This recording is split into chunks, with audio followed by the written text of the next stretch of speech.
Hi there. Tonight we will be drifting off to the wonderfully mundane world of truly boring horror stories. Stories so lacking in actual scares that they'll lull you into the most peaceful slumber imaginable. Relax and let me guide you into a beautiful and restful sleep. Before we begin, 3 things. 1, make sure you're comfy. 2, make sure you're in a safe place for sleep. And finally 3, please put down your phone. There are no smartphones in classic horror stories anyway. Breathe in. As you inhale, imagine the air flowing gently through your nose, down into your lungs, expanding your chest softly. Feel your shoulders relax as the air travels through your body, reaching every muscle, every fiber, then slowly exhale. This rhythmic breathing slows your heart rate and prepares your mind for the most wonderfully uneventful horror stories you've ever heard. Let's begin our stories. Chapter 1. The Haunted House. Once upon a time, there was a young couple named Sarah and Mike who decided to buy their first home together. They had been renting a tiny apartment downtown for 3 years, and frankly, they were tired of hearing their upstairs neighbours' enthusiastic 6 a.m. yoga sessions. After months of house hunting, and I mean months of looking at properties with cosy kitchens that couldn't fit a microwave, and charming bathrooms where you had to choose between opening the door or sitting on the toilet, they finally found the perfect place. It was a Victorian house on Elm Street, and the price was surprisingly reasonable. Suspiciously reasonable, actually. Sarah mentioned this to Mike approximately 17 times during their first viewing. "Don't you think it's weird that this gorgeous house is so affordable?" she asked, running her fingers along the original hardwood floors. "Maybe it just needs some work," Mike replied, though he was secretly wondering the same thing. When they asked the realtor about the price, she cleared her throat and said, "Well, there have been some reports."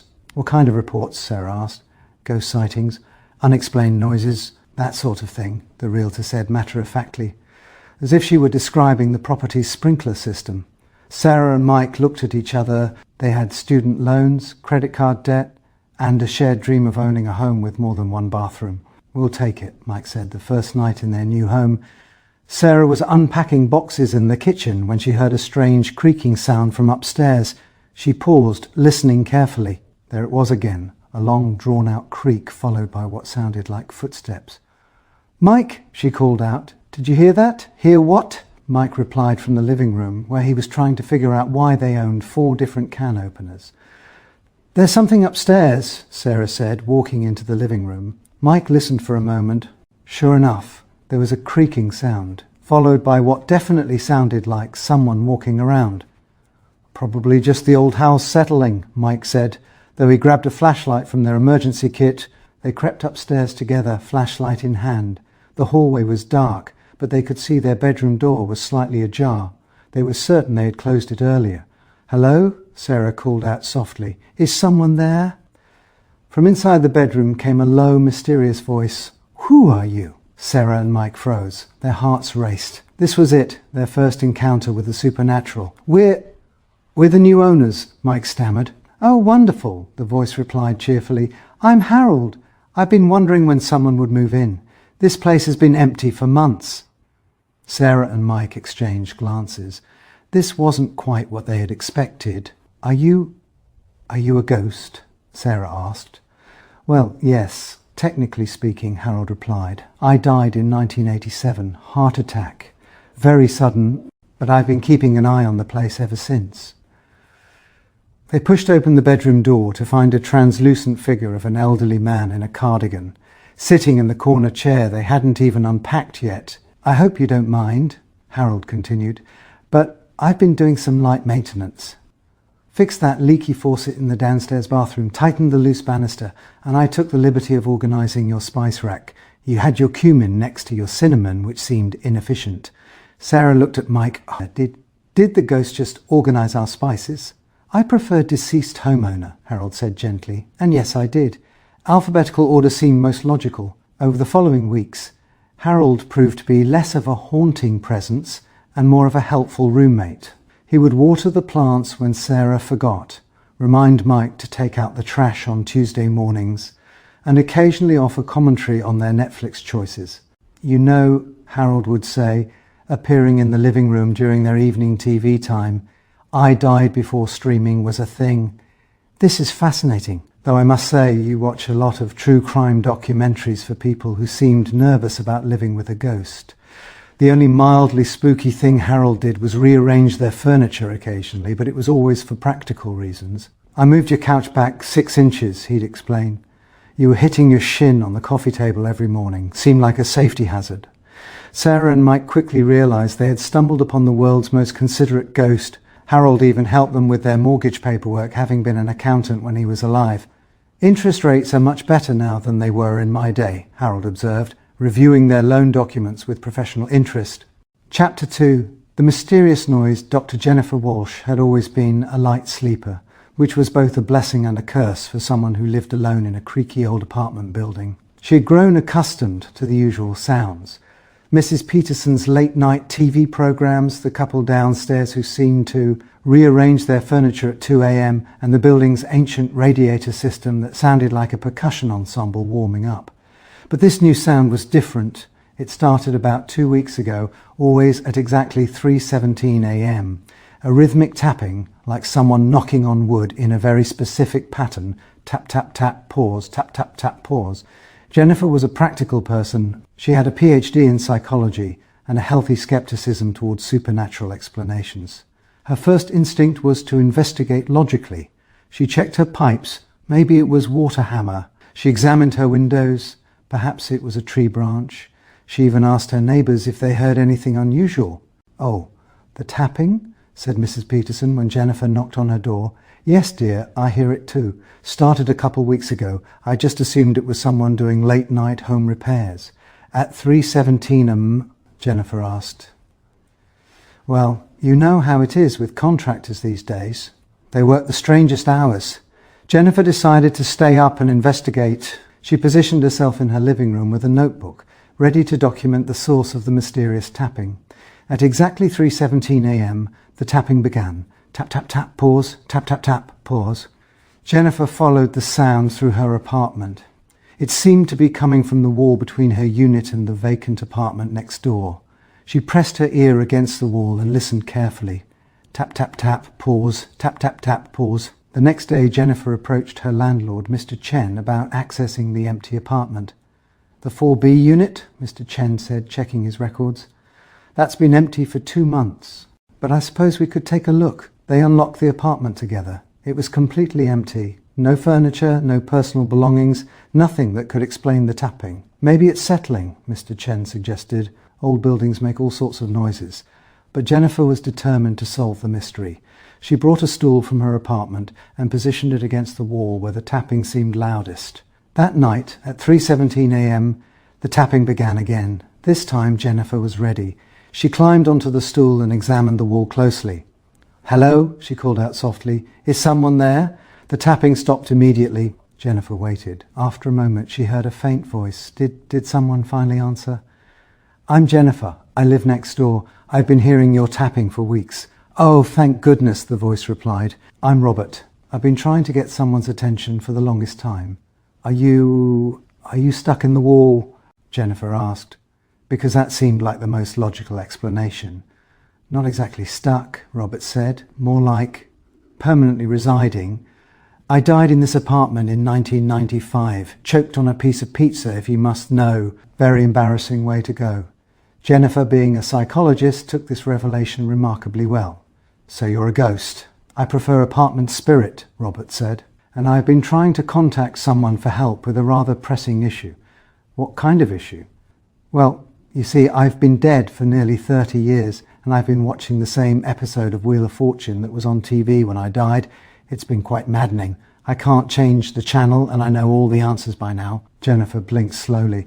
"You've been tapping on the wall at 3:17 a.m. every night because you want someone to change the channel?" "I know it sounds trivial," Robert said apologetically, "but you have no idea how torturous it is to watch Vanna White turn the same letters over and over again. The puzzle is mother's love, by the way. It took the contestant embarrassingly long to figure it out." The next evening, Jennifer borrowed a small television from her friend and brought it to the empty apartment. She set it up on the floor and turned it on. "Oh my," Robert's voice came from somewhere near the wall. Is that a different show?" "It's the evening news," Jennifer said. "I thought you might like to catch up on what's been happening." You mean there's been news since 1995? Robert asked excitedly. Jennifer spent the next hour bringing Robert up to speed on major world events, technological advances and cultural changes. Robert was particularly fascinated by the concept of smartphones and streaming services. So you're telling me people can watch any show they want whenever they want? Robert asked in amazement. Pretty much, Jennifer replied. And they can carry a phone in their pocket that's also a computer and a camera? Among other things, yes. Remarkable, Robert said.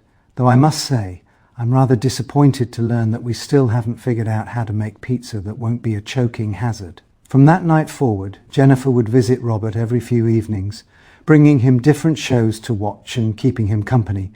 The mysterious tapping stopped entirely, replaced by the occasional sound of Robert chuckling at sitcom reruns. Chapter 3, The Creaky Basement. Tom had always been proud of his home maintenance skills. He could fix a leaky faucet, replace a light fixture, and had even successfully installed a ceiling fan without electrocuting himself. So when he and his wife Linda moved into their new house, he was excited to have a proper basement workshop where he could pursue his various projects. The basement was unfinished but spacious, with good lighting and plenty of room for his tools. There was just one problem: it was incredibly creaky. Every time Tom went downstairs, the wooden steps would groan and creak under his weight, and not just normal creaking. This was an elaborate symphony of squeaks, groans and protests that seemed to follow a particular pattern. Those steps are really loud, Linda mentioned after Tom's first few trips to the basement. I know, Tom replied. I'll get around to fixing them eventually. Probably just need some WD-40 and maybe a few screws tightened. But the creaking wasn't just from the steps. The basement itself seemed to creak and groan at random intervals throughout the day and night. Linda would be reading in the living room and hear a long, drawn-out creaking sound from below. "Tom, are you in the basement?" she would call out. "No, I'm right here," Tom would reply from the kitchen. This went on for several weeks. Tom kept meaning to investigate the source of the creaking, but between work and other household projects, he never quite got around to it. One Saturday morning, Tom decided to tackle the creaky basement once and for all. He gathered his tools and headed downstairs, determined to identify and fix whatever was causing the noise. As he reached the bottom of the stairs, he heard a particularly loud creak from the corner of the basement where he had set up his workbench. "Well, that's definitely not the steps," Tom muttered to himself. He walked over to investigate and was surprised to find an elderly man in overalls sitting on his workbench, examining Tom's drill set. "Oh, hello there," the man said pleasantly. "I hope you don't mind. I was just admiring your tools. Very nice collection." Tom stood frozen for a moment. This was not what he had expected to find in his basement. Who are you?" Tom asked. "I'm Frank," the man replied. "I built this house in 1962. Lived here for 43 years before I passed away. I've been keeping an eye on the place ever since." Tom looked around the basement, then back at Frank. Are you a ghost?" "Well, yes, I suppose I am," Frank said, "though I prefer to think of myself as the previous homeowner with extended residency rights." "So you're the one making all the creaking noises?" Frank looked slightly embarrassed. "I'm afraid so. You see, I've been trying to help with some of the maintenance issues down here. That loose floorboard over there, the wobbly support beam, and your workbench was slightly uneven. I've been trying to fix them, but I'm not quite as solid as I used to be." Tom walked over to examine the areas Frank had mentioned. Sure enough, the floorboard was loose, and the support beam did wobble slightly. "You've been trying to fix my house?" Tom asked. "Old habits die hard," Frank said with a chuckle. "I spent 43 years maintaining this place. It's hard to stop caring about it just because I'm deceased." Tom found himself oddly touched by this. "Well, I appreciate the help, but maybe we could work together? I have the tools and the physical presence to actually fix things." Frank's face lit up. "You want my help?" "Sure," Tom said. "You know this house better than anyone. I'd be crazy not to take advantage of your expertise."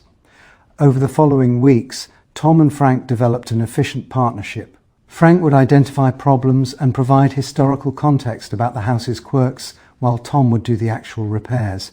"See that pipe over there?" Frank would say, pointing to a seemingly normal section of plumbing. "That's going to start leaking in about 6 months. It's been working its way loose for years." "How can you tell?" Tom would ask. "I installed it myself in 1974. I know exactly how long these things last." Linda initially found it odd that Tom had started talking to himself in the basement, but she had to admit the results were impressive. In just a few weeks, Tom had fixed issues she didn't even know existed. "You've become quite the handyman," she told Tom one evening. "I had a good teacher," Tom replied, glancing toward the basement. The creaking sounds never completely stopped, but they became more purposeful. Frank's way of getting Tom's attention when something needed fixing, and Tom found that he genuinely enjoyed the company. Frank had 43 years of stories about the house, the neighbourhood, and the various repairs he'd done over the years. "You know," Frank said one day as they worked together to fix a squeaky door, "I was worried about who would take care of this place after I died. I'm glad it ended up with someone who appreciates good craftsmanship." "Thanks, Frank," Tom replied. "I'm glad we're neighbours." And that concludes our wonderfully mundane horror stories. Notice how remarkably non-scary they were, how practical and reasonable everyone was, how every mysterious occurrence had a perfectly logical explanation that involved helpful ghosts with reasonable requests. Sleep well, knowing that even the supernatural world is filled with considerate individuals who just want to help with home maintenance and basic quality of life improvements. Good night.